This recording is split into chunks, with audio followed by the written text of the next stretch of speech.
Você vive, você crê.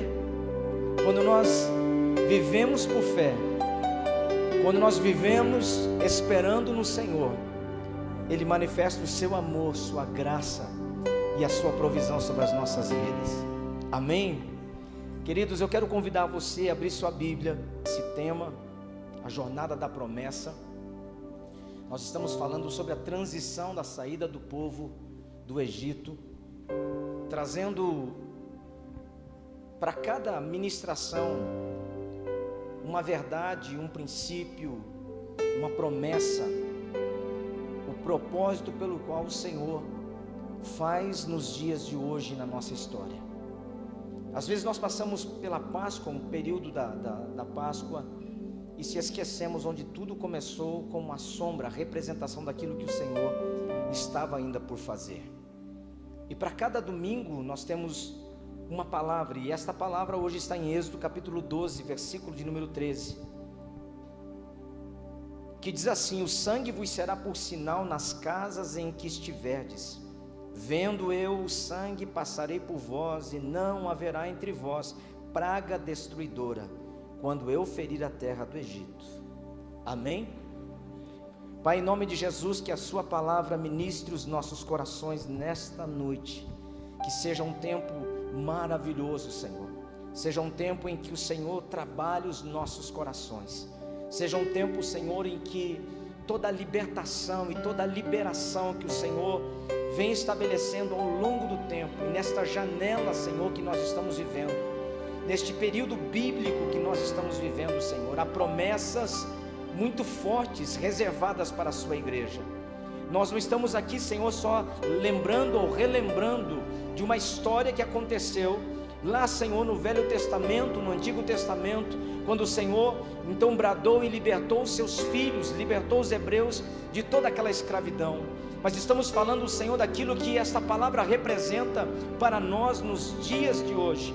Uma palavra, Senhor, que nos restaura, que nos cura, uma palavra que nos fortalece para a caminhada, que nos prepara, nos equipa, Senhor, para vivermos o propósito. Então eu oro, Senhor, para que este período seja de fato, Senhor, um período em que sejamos alicerçados e fortalecidos na sua palavra e também nas suas promessas. Oro, Senhor, porque, Senhor, diante de um processo de libertação, houve uma intensidade de lutas e perseguições, houve, meu Deus, uma ação implacável do inimigo, mas a tua mão, Senhor, estava com o seu povo. Eu quero declarar nesta noite, Senhor, que a sua mão, ela é conosco. Eu quero declarar nesta noite, Senhor, que nenhuma oposição, nenhum levante, Senhor, nenhuma ação contrária do inimigo terá poder sobre nós. Somos a sua igreja e temos uma sentença do céu, temos uma palavra do céu que está dizendo que o Senhor veio para nos trazer libertação, o Senhor veio para nos trazer vida,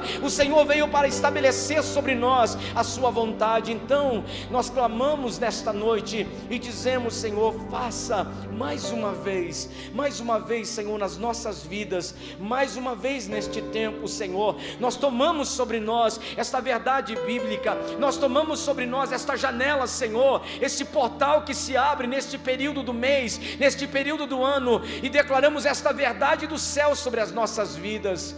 Que o Senhor seja glorificado, que o Senhor seja exaltado na nossa história, em nome de Jesus, e que a igreja diga amém, amém. Sente-se na presença do Senhor.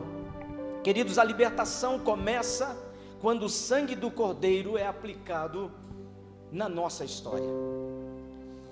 Eu entendo que esse é um período do ano que nós não podemos simplesmente olhar as coisas de forma natural. Há um mover do Espírito sobre a terra, há uma passagem de Deus sobre nós neste tempo. E quando a gente fala de Pessa ou da Páscoa, conhecida por nós temos que lembrar que Deus veio de encontro a uma necessidade do seu povo. A verdadeira travessia rumo à liberdade não acontece como um marco espiritual qualquer, mas se estabelece através de algo que marcou a história. E isso nós vemos através do sangue do Cordeiro, que foi estabelecido naquela última praga. É interessante quando Deus, Ele começa a trabalhar, Ele começa a mover os ambientes. quando Deus traz a sua liberação, a sua libertação para nós, nós começamos a perceber, queridos, que se intensificam as lutas. Momentos e tempos antes do povo receber esta libertação, esta liberdade de Deus, sabe, o Egito, Faraó, foi maciçamente contra o povo, um nível de opressão, de escravidão, de sobrecarga. Então eu quero que você entenda que antes de muitas coisas serem estabelecidas, nós passamos por um período de muitos enfrentamentos, e nós precisamos estar com o nosso coração em Deus, e entender que se Ele prometeu, Ele vai cumprir o que prometeu. Entender que esse é um período em que há muitas bênçãos reservadas para os que creem. Há um período em que o Senhor está fazendo tantas coisas e preparou um ambiente maravilhoso para a sua igreja, mas as lutas, elas não vão deixar de estar presentes. Antes da soltura, antes do grande livramento, antes do Senhor gerar a abertura dessa liberação sobre o povo, se intensificou as batalhas, se intensificou a opressão, se intensificou, sim, ali as mãos pesadas de Faraó sobre o povo.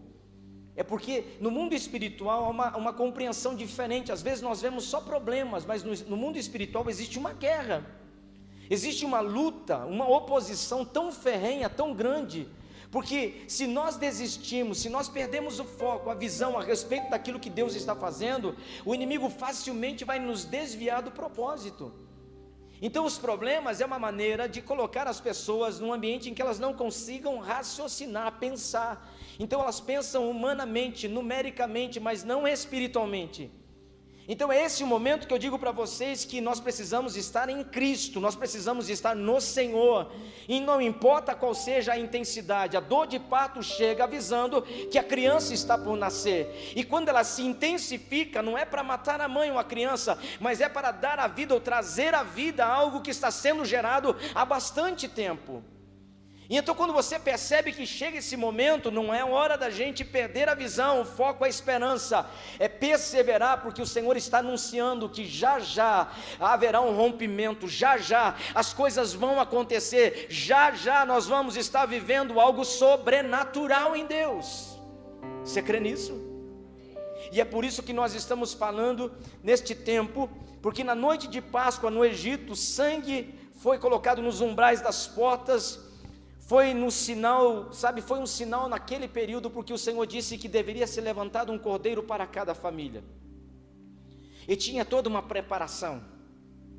Mas além de comerem aquele cordeiro, e se a família fosse pequena, deveriam se juntar a outra família, para que aquele cordeiro fosse suficiente para todos, e eles pudessem comer tudo naquele período, e então o que sobrasse o fogo poderia então consumir. Mas a Bíblia fala que o sangue derramado daquele cordeiro foi passado nas portas e janelas, e era por sinal, era uma identificação, era uma marca, era algo que estava posicionado para que quando o Senhor passasse ali, porque haveria então uma passagem de Deus, ou o anjo passaria ali, e o primogênito de todos seriam ceifados, seriam levados.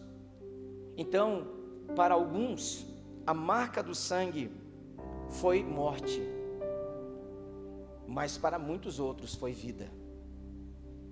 Então, quando aquele sangue, o sangue daquele cordeiro, que é a sombra, é uma tipificação, uma representação do que Cristo é nas nossas vidas, do que o verdadeiro sangue foi derramado na cruz do Calvário e nos trouxe novamente a um cenário de reconciliação com Deus.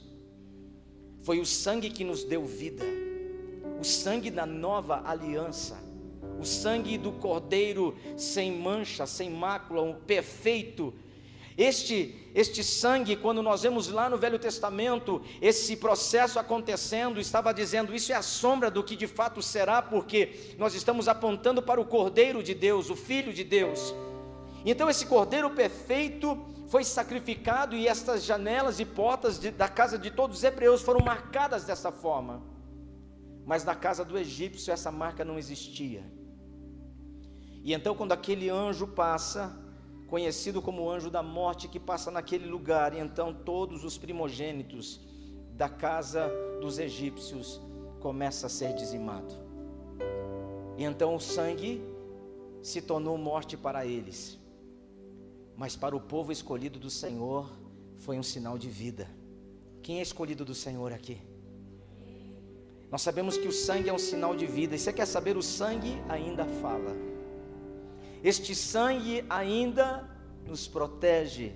Este sangue ainda tem o poder de transformar a nossa história. E nós estamos avançando para um tempo em que nós compreendemos que de fato o Senhor está gerando tantas coisas maravilhosas.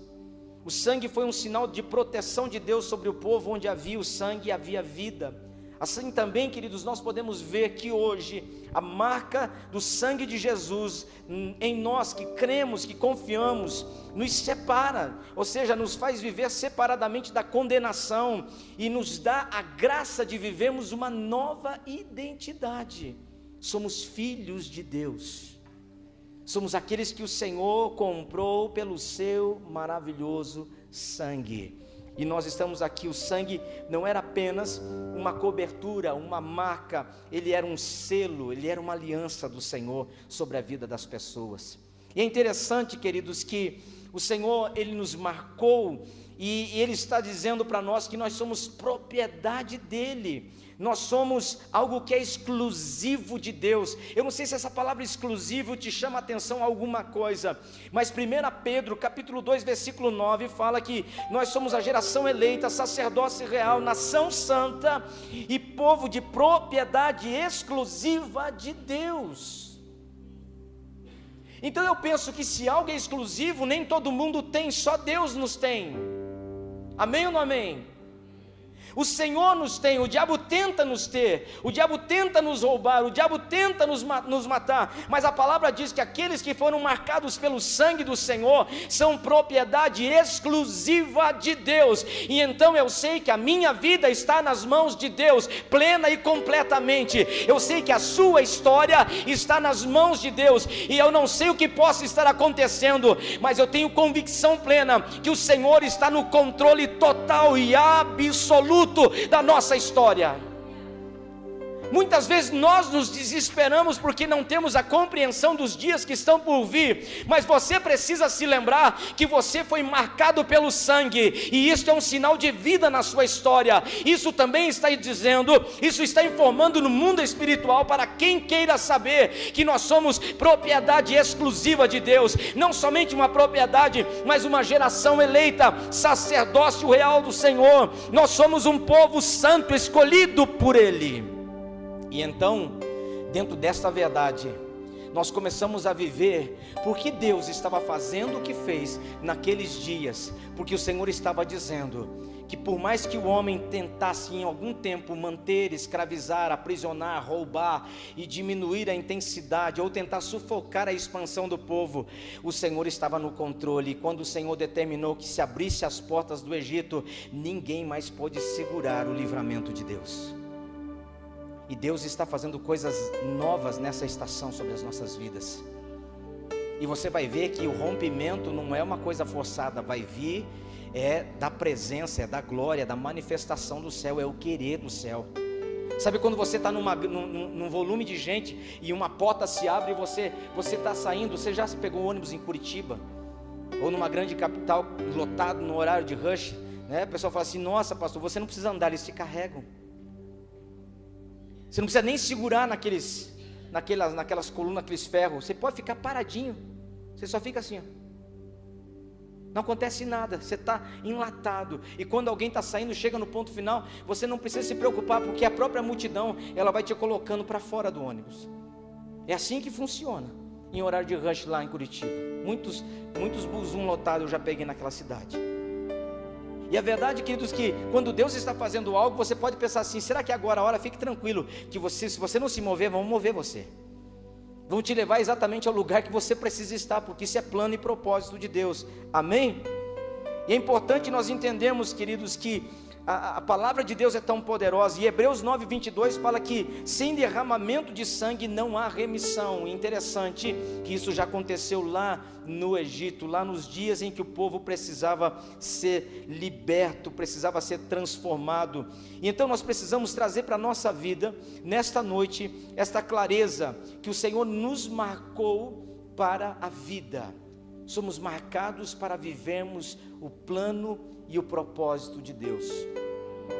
Quando nós falamos de ser marcados, queridos, nós precisamos entender que o Senhor não pegou um ferro quente,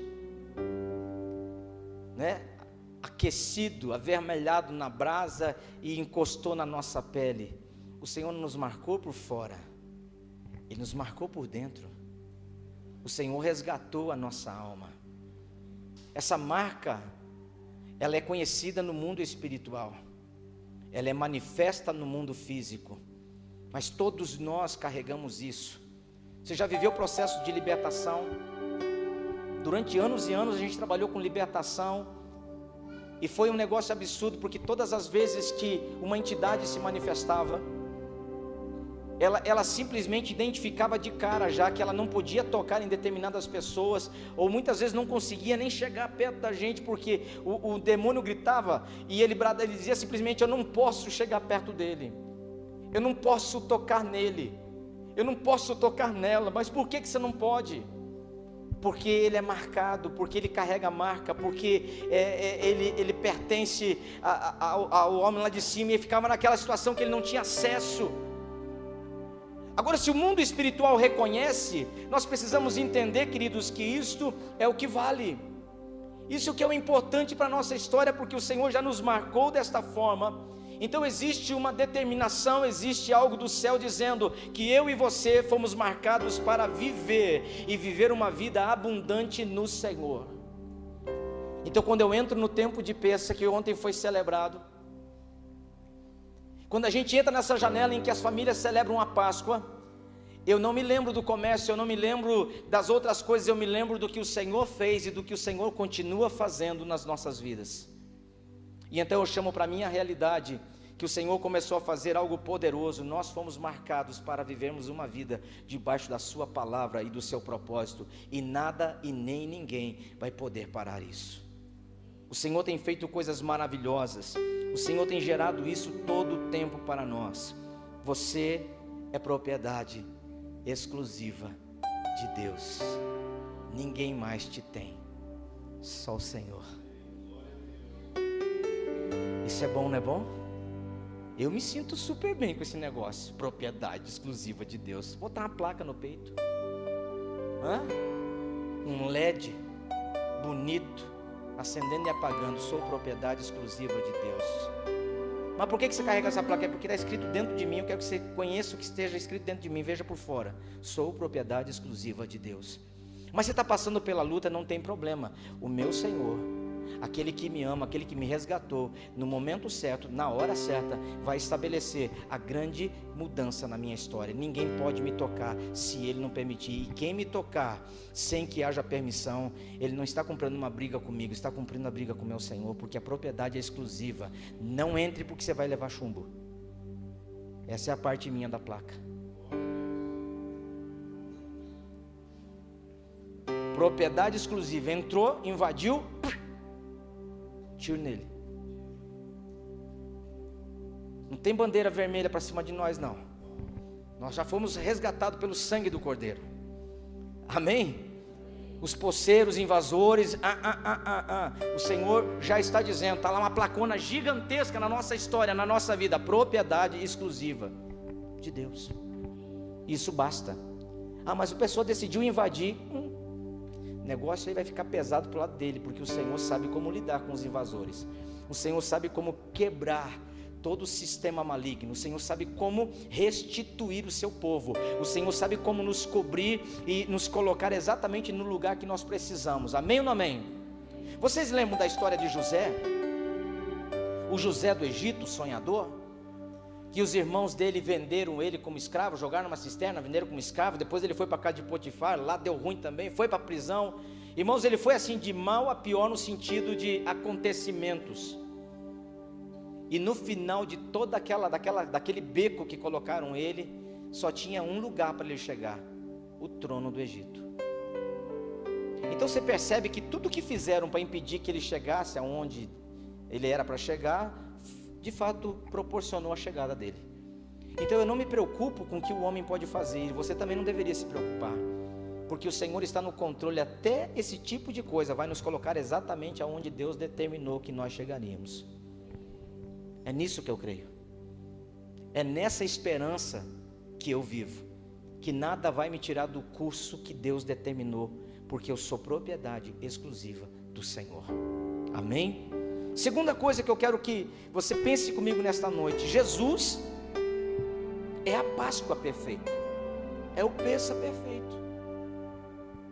Porque quando a gente fala, né, do acontecimento daquele período, em que as famílias estavam aguardando com muita expectativa, o Senhor falou exatamente o que eles precisavam fazer. E eu penso que quando nós falamos a respeito do que foi feito lá, e um cordeiro mesmo, um cordeirinho foi sacrificado, ele estava trazendo uma representação e falando de algo que é verdade, é central na nossa vida. Jesus é a nossa Páscoa. Jesus é o Senhor que nos libertou. Ele é o Cordeiro Santo de Deus. É ou não é, gente? Agora veja o que 1 Coríntios 5,7 diz: purificai-vos do fermento velho, para que sejais uma nova massa, assim como estáis sem fermento, porque Cristo, nossa Páscoa, foi sacrificado por nós. Cristo, nossa Páscoa, o Cordeiro de Deus. É interessante, queridos, quando nós vemos que naquele período do Egito, quando a Páscoa do Egito foi ali celebrada, estava apontando para algo maior. Era uma sombra, estava apontando para Jesus e a sua plenitude, o seu poder. E quando a gente olha para tudo isso, a gente começa a perceber como é maravilhoso a gente olhar para essa estrutura e perceber que o Senhor sempre tem um livramento para o seu povo. O Senhor sempre terá uma saída, dará uma saída para tudo. Você percebe que Deus está no controle das coisas, porque Ele sempre tem uma resposta. Ele sempre sabe o que fazer. Ele nunca chega fora do tempo, Ele chega no tempo certo na nossa vida. Ele sabe que por mais que as coisas ruins estejam acontecendo, Ele está dizendo: acalma teu coração, porque isso ainda vai ser um ponto de contribuição na sua história. Eu estou te levando para esse lugar, e você vai chegar aonde eu disse que você chegaria. E então quando você vê essa Páscoa sendo celebrada lá no Egito, ela está dizendo: olha, algo maior está por vir, algo maior está para acontecer.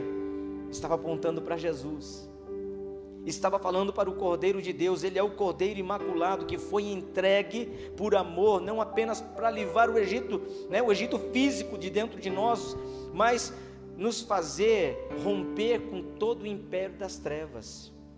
Nós somos livres no Senhor, nós não somos mais escravos, nós somos livres. Você se considera livre no Senhor? Sim ou não? Ou ainda você percebe que algumas coisas escravizam a sua vida? Quando nós olhamos e entendemos, o Senhor nos fez verdadeiramente, nós estamos vivendo a libertação e a liberdade que Ele gerou na nossa história. Em Jesus nós encontramos pleno e completo perdão para tudo aquilo que nós estamos fazendo. Então quando nós falamos de Pêssar ou de Páscoa, nós precisamos entender, queridos, que o Senhor havia determinado sobre aquele povo que ele seria um povo livre, completamente livre. E hoje nós estamos aqui para celebrar a ceia do Senhor. Estamos aqui para comer do pão e para beber do cálice. Mas nós não podemos nos esquecer, queridos, como tudo isso estava sendo trabalhado ao longo do tempo, para que nós compreendêssemos, assim como o povo foi tirado do Egito, o Senhor também nos tirou de todas as prisões do mundo, somos livres no Senhor. Há um texto de João 1:29 que diz assim: eis o Cordeiro de Deus que tira o pecado do mundo. É este sangue que nos comprou na cruz do Calvário, é este sangue que nos resgatou, amém? E terceira coisa que aconteceu nesse processo, porque enquanto a mortandade chegou naquele lugar, o povo de Deus celebrava a vida, e o povo estava tão fortalecido no Senhor. E é interessante, queridos, como o opressor se torna oprimido, como aqueles que, colocavam força e dominavam, agora estavam sem forças e estavam dominados. Como é que Deus vira esse negócio? Como é que Deus muda essa história? E o que o povo fez? O povo se rebelou? O povo se armou?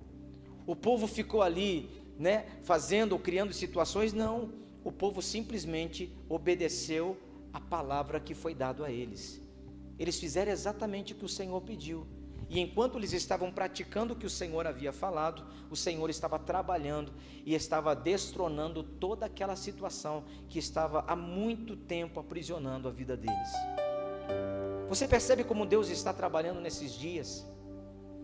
Como Deus está nos levando a crermos de fato que, se nós fizermos a nossa parte em confiar na sua palavra e praticarmos a sua palavra, Ele vai trabalhar e Ele vai desmontar toda a articulação do inferno contra a nossa vida. Deixa eu te falar, tem coisas que você não sabe, que estão preparadas e armadas contra você, mas Deus conhece. O simples fato de você se posicionar e dizer: olha, existe uma palavra de Deus e eu vou fazer exatamente o que Ele falou. E é nesse momento que você vai ver Deus trabalhando em tudo e todos para que de fato se cumpra a palavra dele na sua vida. Então ninguém perde em ouvir e praticar a palavra de Deus. Ninguém fica confundido em ser alguém que vive a verdade do Evangelho. Ninguém vai ficar completamente, jogado, perdido, esquecido. Não, Deus, Ele é um Deus que honra aquilo que Ele estabeleceu, e Ele está trabalhando nesse exato momento na nossa história. E terceira coisa que acontece, e isso eu quero que você preste atenção, porque isso faz todo sentido nos dias em que nós estamos vivendo. Êxodo capítulo 12, versículo 11, diz assim: assim comereis os lombos cingidos, os sapatos nos pés e o cajado na mão, comê-lo-eis apressadamente, esta é a Páscoa do Senhor. Esse povo estava sendo alimentado para poder seguir. É interessante que a maneira como o Senhor deu o comando para eles, eles precisavam estar completamente atentos, eles precisavam estar prontos, comer apressadamente, rapidamente, porque isto era a Páscoa do Senhor, e o Senhor estava fortalecendo eles para que eles pudessem seguir em frente. Aqui vem alguma coisa que nós precisamos trazer para o nosso espírito. A ordem não era apenas comer o cordeiro, mas estar pronto para uma caminhada. Você percebe que uma das coisas que o Senhor está fazendo neste tempo sobre a vida dessas pessoas é que esta refeição era diferente. Essa refeição eles tinham que estar preparados, os pés calçados, os lombos cingidos, vestidos, preparados, e estar ali prontamente comendo rapidamente, porque depois que eles comessem desta Páscoa, eles estariam em movimento em direção ao que o Senhor havia prometido. Então guarda isso no teu espírito, porque esta palavra, ela tem ministrado o meu coração. O sangue livra, mas o alimento da aliança é que sustenta a nossa jornada. Nós precisamos olhar e pensar claramente: Deus não apenas nos salva, Ele nos fortalece, Ele nos capacita para caminharmos, para avançarmos para o propósito. Muita gente está simplesmente estagnada na sua vida, e eu quero te dizer que quando o Senhor nos alimenta, Ele está dizendo que esse alimento nos fortalece. E por que Ele nos fortalece? Para que a nossa caminhada não seja interrompida.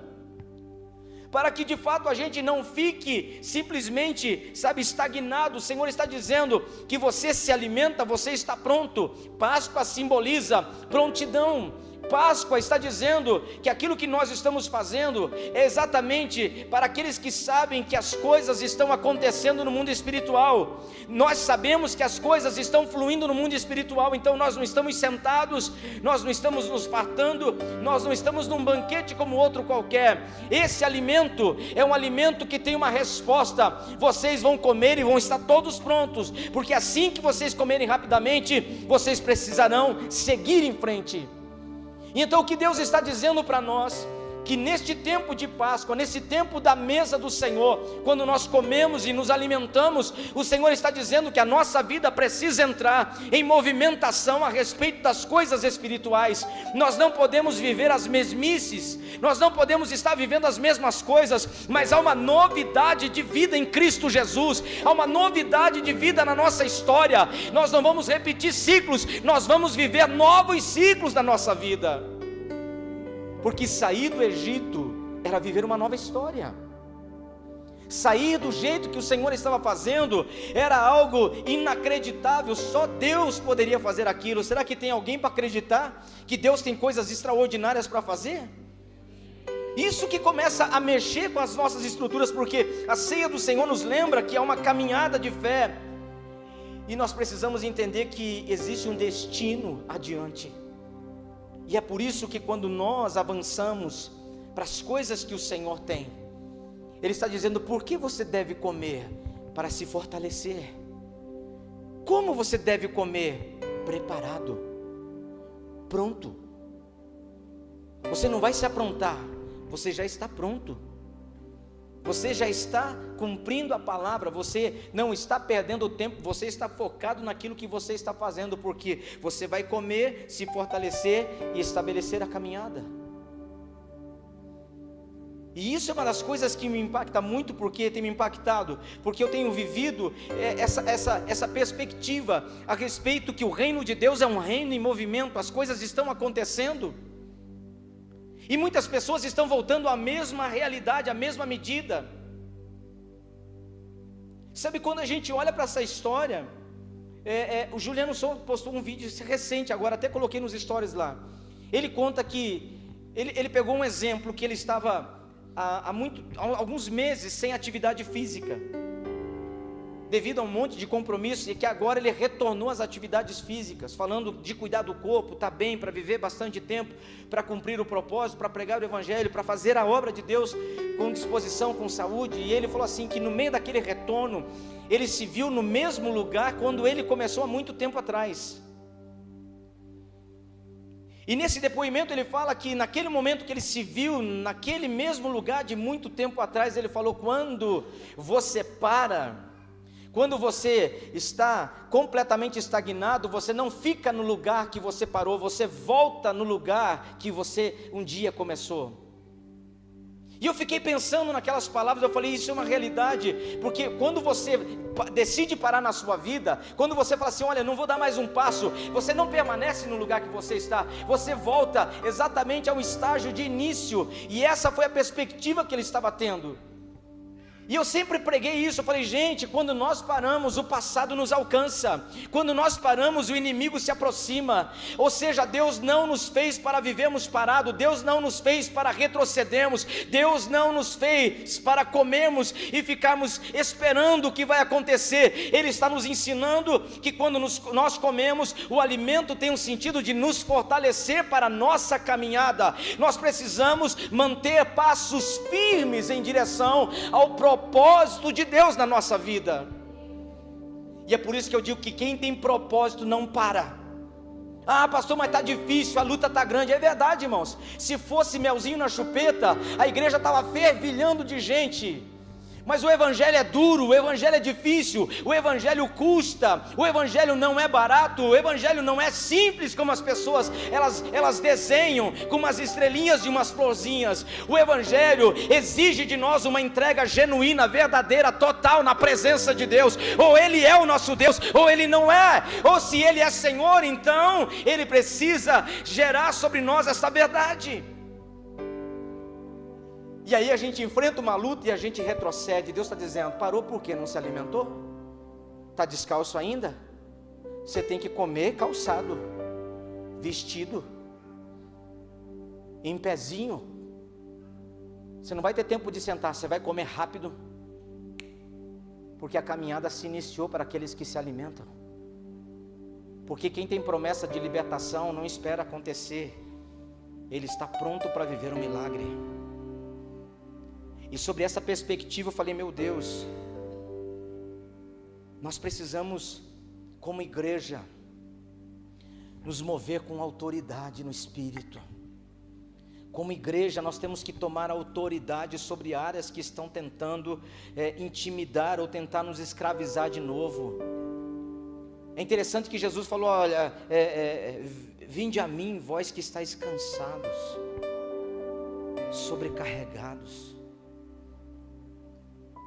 Mas quando a gente vem para Jesus, o que Ele faz? Ele tira esse jugo, esse peso de cima da gente e nos entrega algo que é suportável e é possível.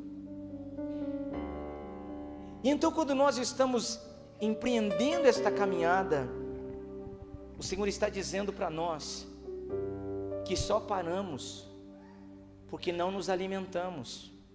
Você lembra quando o profeta estava pedindo a morte e não tinha mais ânimo, o Senhor mandava um corvo para que ele comesse? Lembra? E ele comeu, e bebeu, e aí a palavra fala que durante um processo ele caminhou 40 dias e 40 noites com a força daquele alimento. O que esse cara comeu? Que proteína foi essa? Que pré-treino foi esse que esse homem tomou do céu? Que ele teve uma disposição absurda para continuar e chegar no lugar para ver com os próprios olhos o que Deus estava falando. Ou seja, todo alimento que vem do céu nos faz caminhar e não ficar atrofiados e parados. Páscoa simboliza que a igreja precisa estar em movimento. Páscoa simboliza que quando nós comemos do pão, estamos sendo alimentados por algo do céu na nossa vida. Há um peso espiritual sobre isso. Não é um pãozinho e um cálicezinho de suco, como algumas pessoas imaginam. O Senhor disse: fazei isso em memória de mim, todas as vezes que comerdes deste pão e beberdes deste cálice, em minha memória. Lembre-se do que eu estabeleci na cruz do Calvário. Lembre-se de quem eu resgatei vocês. Lembre-se qual é a vitória que foi consolidada sobre as suas vidas. Então comam e continue caminhando. E é por isso que eu entendo assim, queridos, que a igreja, ela não foi chamada para viver estagnada. Nós precisamos avançar para as coisas que vêm do alto. Nós precisamos avançar para as coisas que geram sobre a nossa história a grande mudança. Por que parou? Parou por quê?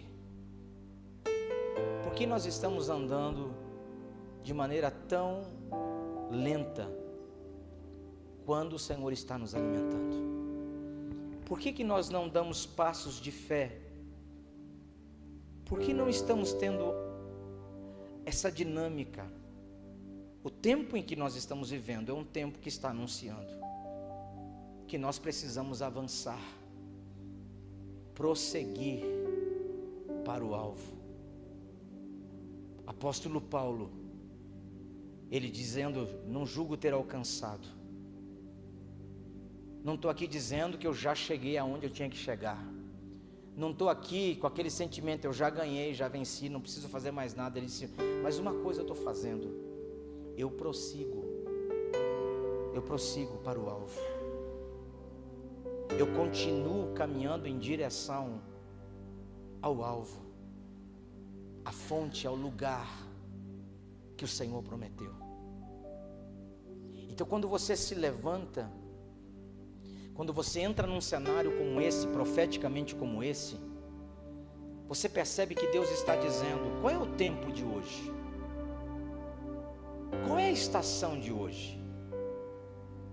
É a estação de nós estarmos ainda sentindo o peso de toda a resistência e de toda a opressão do inimigo.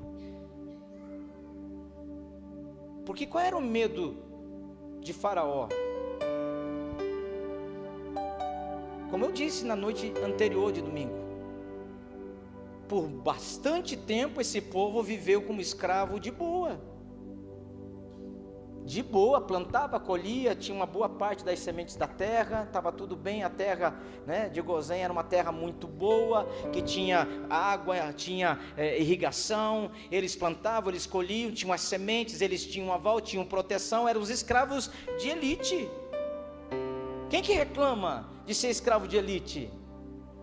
Eu sou escravo teoricamente, porque eu planto, eu colho, eu tenho uma parte, eu tenho um celeiro, eu tenho até poder de negociação.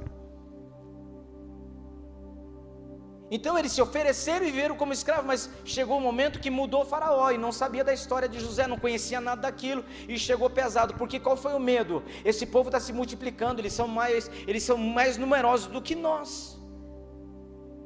Qual que foi a ideia de Faraó? Eu vou ter que oprimi-los, eu tenho que subjugá-los, eu tenho que colocá-los eles numa condição que eles não se apercebam do poderio que eles têm. Ou seja, a reação de Faraó, do Egito, contra o povo de Deus, foi porque percebeu uma coisa: que facilmente aquele povo poderia dominá-los, que facilmente aquele povo poderia vencê-los, porque por mais que eles vivessem numa condição aparentemente inferior, eles se multiplicavam muito mais do que eles. Você lembra quando Moisés nasceu, a história de Moisés, que foi no cestinho nas águas? Eles estavam matando as crianças. Eles sabiam que algo estava acontecendo, eles queriam diminuir a população, eles queriam fazer coisas para diminuir aquele volume de crescimento, mas a Bíblia diz que quando o diabo tenta contra o povo de Deus, quando existe uma sentença maligna contra aqueles que são separados por Deus, aquilo é tiro no pé. Por que eu digo? Porque nada pode parar os planos de Deus, nada pode parar a igreja do Senhor. E então uma das coisas é claras. Então quando essa ficha caiu para Faraó, ele começou a vir com mão de ferro pesada e oprimiu e sufocou. Foram mais de 130 anos de angústia. E eles clamaram. Quando a água pegou pesado, eles clamaram. Nós falamos isso domingo passado. E por que eles clamaram?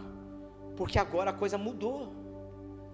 Porque agora eles já não têm mais a mesma liberdade, agora eles são escravos oprimidos. E sabe o que acontece, queridos? Isso era uma manifestação e uma reação do Egito e de Faraó, porque viu o que estava acontecendo. O que me chama a atenção é que o diabo consegue ver coisas que às vezes a igreja não vê. O que me chama a atenção é que às vezes nós carregamos promessas tão violentas de Deus, mas não enxergamos isso. A gente tem promessas tão lindas de Deus, mas não entendemos isso. Mas o inferno já entendeu. O mundo das trevas já entendeu. Então quando você vê esse tipo de retaliação vindo sobre o povo, era um ato de desespero do Egito. E veio com tudo.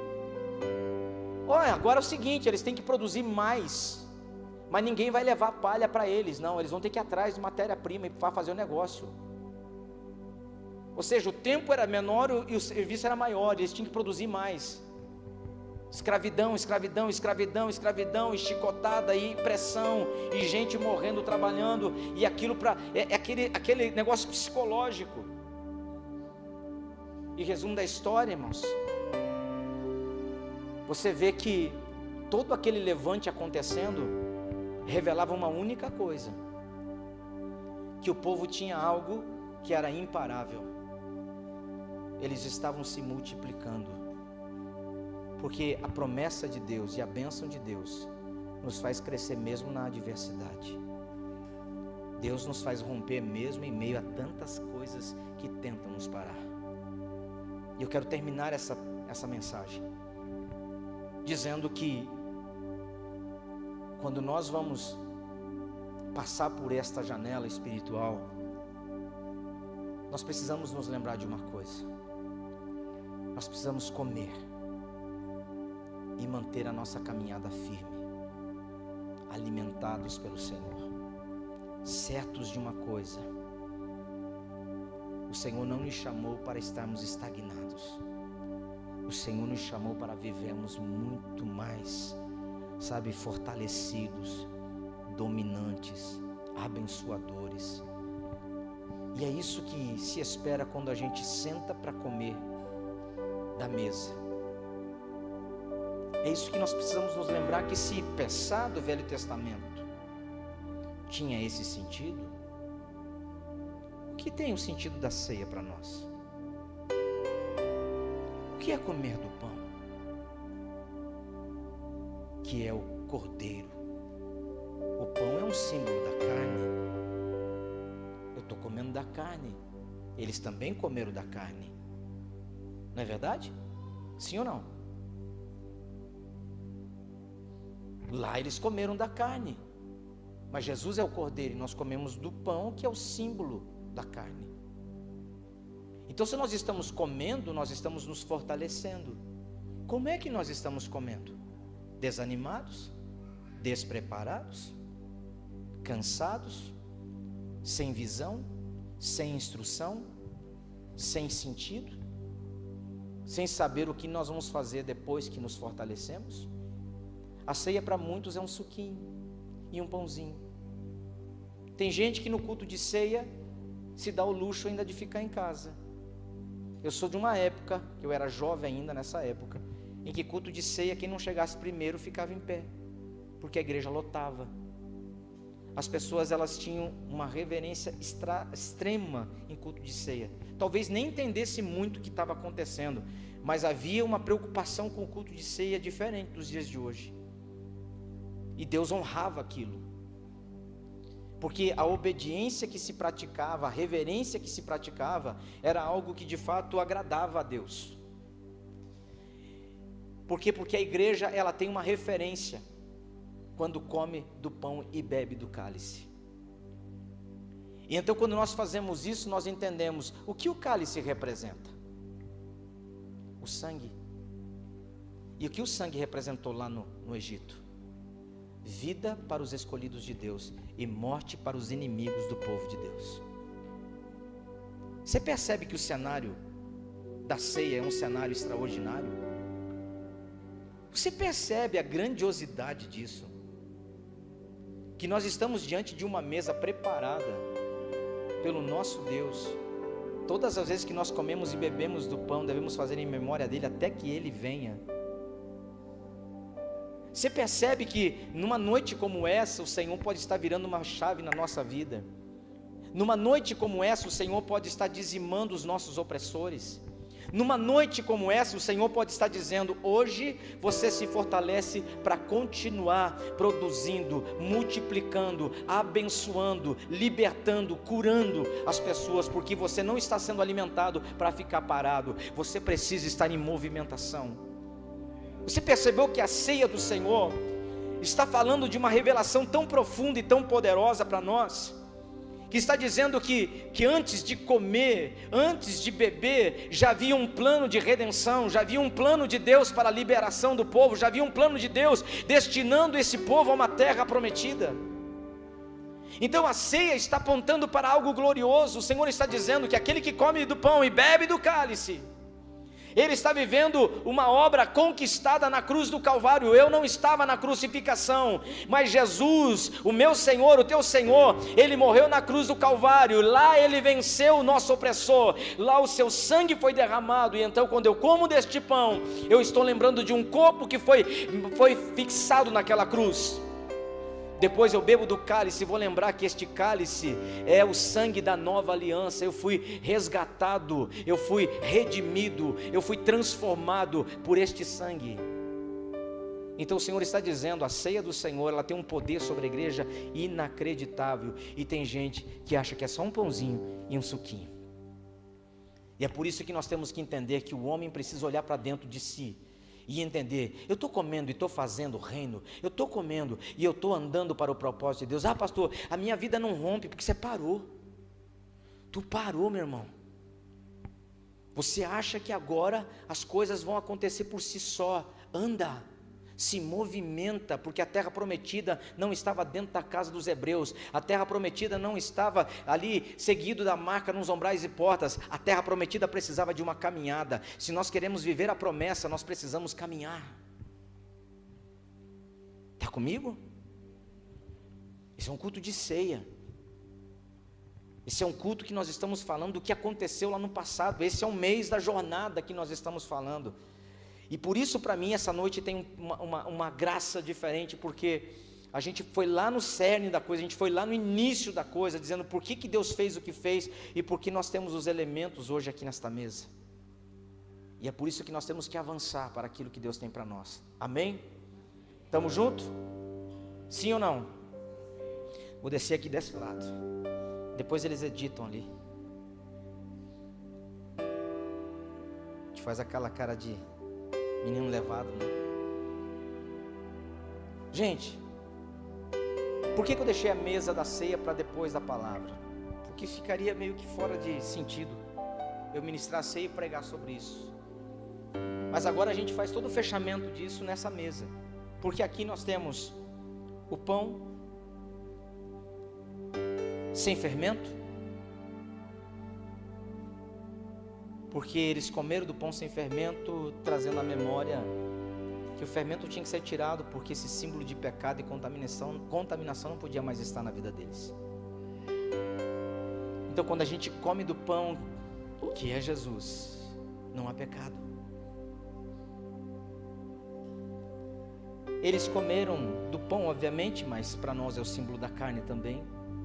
Eles comeram das ervas amargas, para se lembrar de todo o jugo, todo o peso, toda a escravidão, toda a consequência do pecado.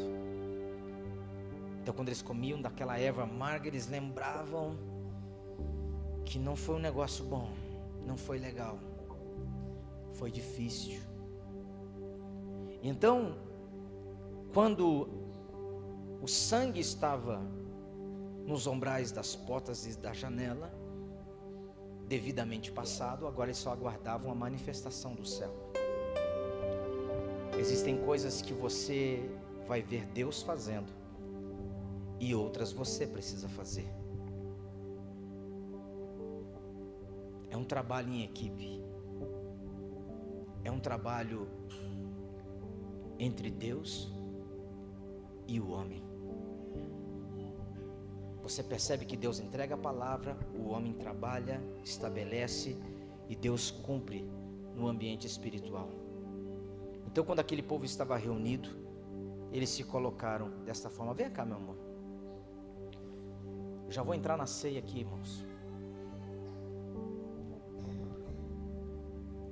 É engraçado que a ceia peça desse povo tinha um sentido muito profético para os dias de hoje.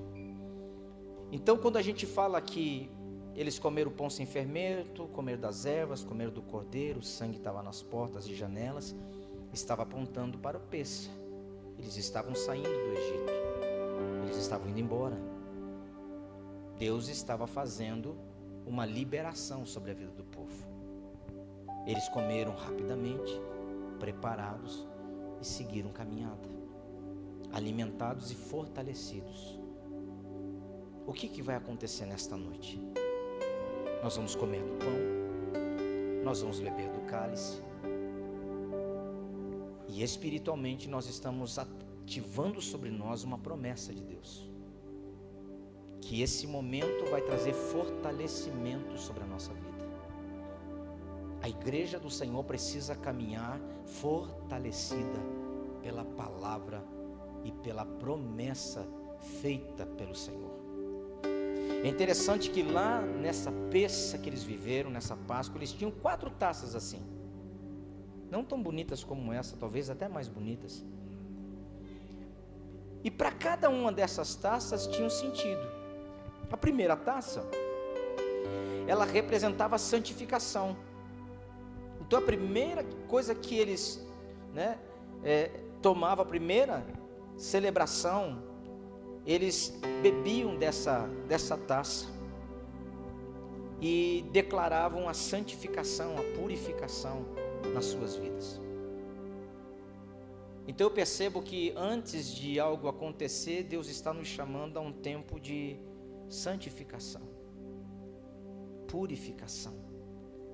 E é interessante que o sangue de Cristo nos purifica de todo pecado. Aponta para Jesus ou não? Aponta. A segunda taça que eles tomaram,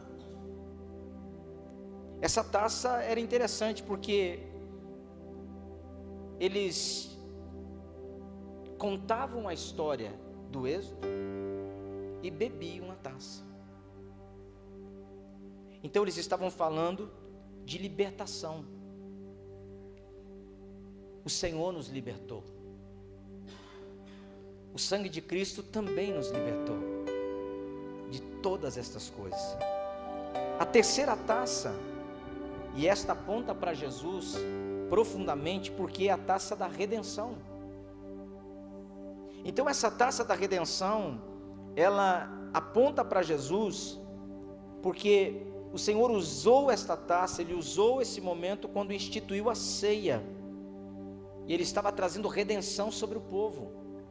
E a última taça que eles beberam, ela estava trazendo louvor. Eles podiam, agradecer, louvar, dançar, celebrar, porque o Senhor havia cumprido a sua promessa. Então se vê que cada uma delas, no decorrer do Velho Testamento até chegar em Jesus, apontavam todas para Cristo. E é por isso que Cristo fala: eu sou o sangue da nova aliança. Este é o sangue da nova aliança entre Deus e o homem. Está completa, perfeita, plena, poderosa, maravilhosa. Então quando eu bebo do cálice, estou dizendo: Senhor, este é teu sangue. E então eu vejo nele libertação, eu vejo santificação, libertação, redenção, louvor, adoração. Existe motivo de sobra para nós adorarmos ao Senhor com tudo que há em nós, porque Ele já fez uma grande obra na cruz do Calvário. Amém? Quero te convidar a ficar em pé neste momento.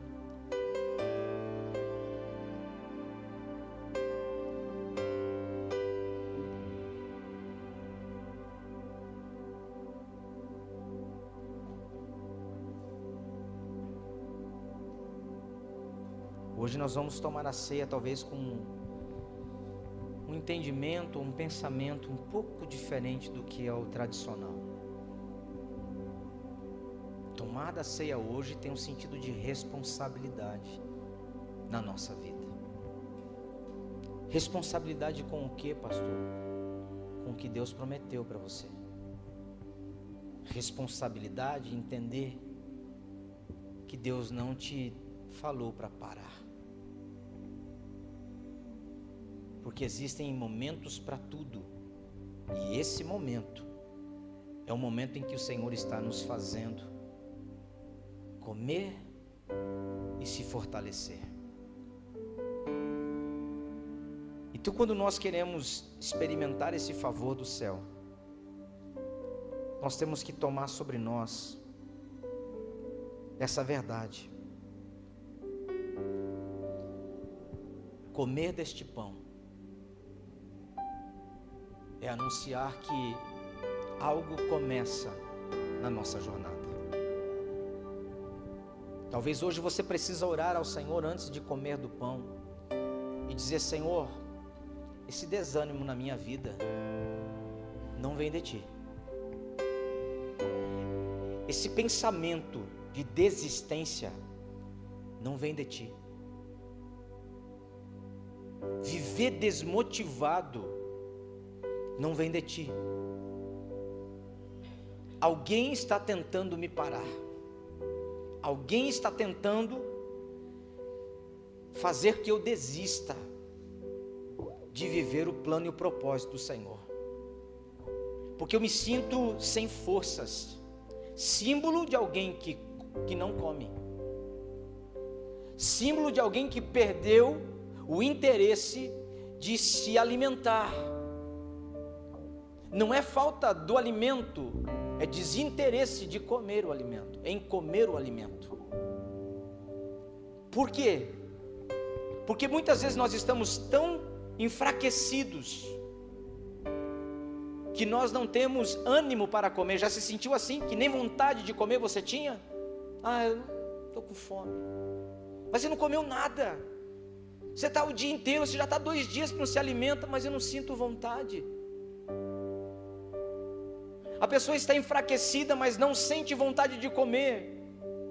Algo espiritual, algo no seu emocional está tão carregado, tão pesado, que o seu corpo está repudiando aquilo que vai trazer força física. Agora pensa nessa janela que o diabo está tentando matar a igreja do Senhor, porque ele sabe o que Deus está fazendo. E então nós não podemos simplesmente vir aqui comer um pão e sentar e dizer, não, eu participei da ceia. Não, você participou da ceia, sabe quando? Quando você come do pão, você bebe do cálice e você entende que a força do Senhor está sobre ti, que a graça do Senhor está sobre ti, que o poder de Deus está sobre ti, que a unção do Espírito está sobre ti, que a alegria do Senhor é a sua força. Aí você vai entender que mesmo sem motivação, você reage, porque você não foi liberto e tirado de um cativeiro para não ter graça na sua vida. Então é isso que a igreja está anêmica, cansada, porque acha que é um suquinho, que é apenas um pãozinho. Mas Deus está dizendo, esqueceu do profético, esqueceu do mundo espiritual, que um dia o meu povo clamou, e lá do alto eu vi, eu ouvi, e eu desci para liberá-los. Quando Deus põe a mão, nada fica igual, tudo muda. Então comer de uma ceia, para mim, queridos, nunca mais vai ser igual, porque eu não posso me dar ao luxo de dizer, eu estou cansado da batalha, eu estou desanimado. Não, eu não estou cansado, eu não estou desanimado, eu estou me fortalecendo no Senhor, porque esta é a verdade da ceia, esta é a palavra da ceia para nós nesta noite. Porque quando você comer deste pão, você tem que tomar esta ação profética sobre a tua vida. Você precisa tomar essa verdade libertadora na sua vida. Pastor, eu estou tão... acho que eu estou com... como é que é? Depressão. Tá bom. Come do pão, bebe do cálice, e manda essa depressão para os raios, para os quintos. Manda ela embora. Bota para fora. Entrou, tem que sair, porque isso é um inimigo na tua vida, e você não voltou para o cativeiro, você é livre em Jesus. E eu não estou dizendo que é demônio, pode ser emocional, pode ser psicológico, pode ser o que for, mas eu quero te dizer que Jesus não expulsa só demônio, Ele cura a alma, Ele cura as emoções, Ele cura, Ele liberta, Ele restaura. Você não era assim, você não vivia assim, você está se entregando, mas Jesus está dizendo, eu vim para que tenham vida, e vida em abundância. Aleluia! Essa é a palavra de Deus sobre nós nesta noite. Nós precisamos pisar na cabeça do diabo. Essa é a palavra do Espírito de Deus para nós nesta noite. Você precisa se reerguer, você precisa tomar essa verdade sobre ti, porque é a hora, essa é a noite do basta, porque é isso que aconteceu. O anjo passou e a morte pegou para quem não tinha proteção, mas a vida chegou para aqueles que estavam marcados pelo sangue. Nós somos marcados pelo Cordeiro, nós somos marcados pelo sangue. É disso que se trata nesta noite. E é por isso que a igreja precisa se colocar nessa medida de fé. Nós precisamos voltar à origem. Nós precisamos voltar ao lugar que nós nunca deveríamos ter saído, da presença daquele que tem todo o poder e autoridade. Irmãos, eu sinto a presença do Espírito queimando na minha vida. Essas palavras têm poder sobre nós. Essas palavras estão quebrando o cativeiro. Essas palavras estão quebrando cadeias e correntes. Nós somos livres no Senhor. Eu declaro a falência de toda fonte de depressão na sua vida. Se você está passando por depressão agora, põe a mão na sua cabeça agora, em nome de Jesus.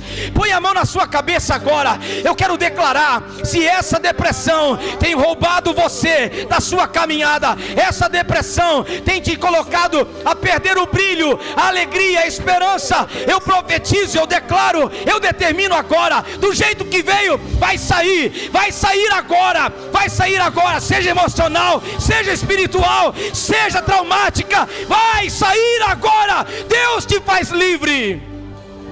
Deus te faz livre.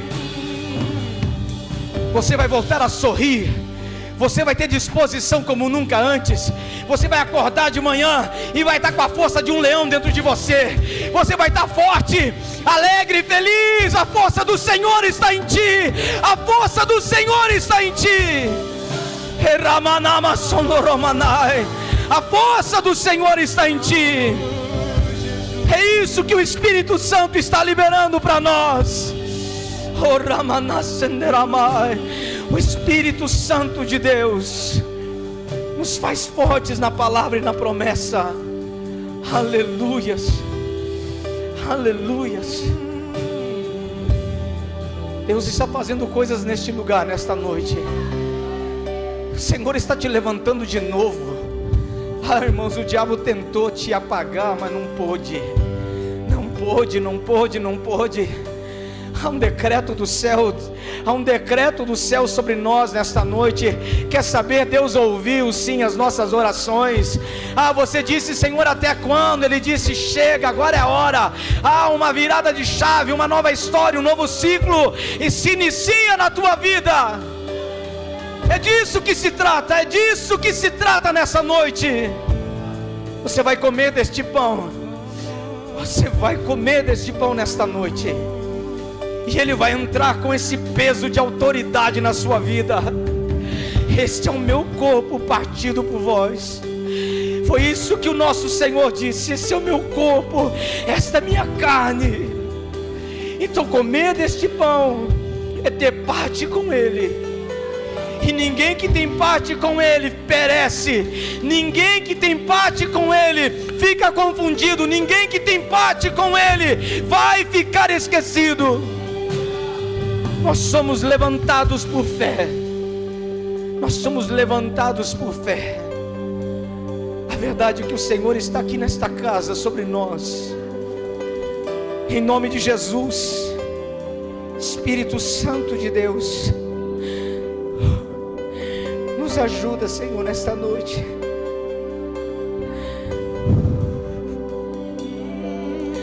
Senhor, santifica esses elementos, Pai.